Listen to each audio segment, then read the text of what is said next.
Electric మోటార్ను కనిపెట్టిన వ్యక్తి నిజమైన మేధావి. లోపల ఏముందో ఎప్పుడైనా ఆలోచించారా? సరే, కోర్ అనేక సన్నని లోహపు పలకలతో కలిసి పేర్చబడి ఉంటుంది. కోర్ లోపల ఖాళీలు ఉన్నాయి.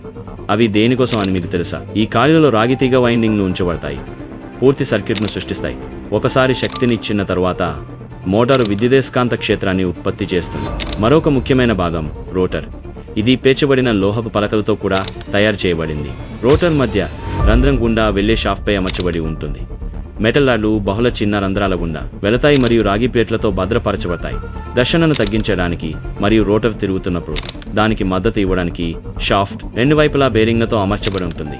రోటర్ కోర్ మధ్యలో ఉంచబడుతుంది మరియు రెండు చివర్లలో సీలింగ్ కేబుల్తో మూసివేయబడుతుంది. షాఫ్ట్ ముందు భాగం మెకానికల్ డ్రైవ్కు కనెక్ట్ అవుతుంది.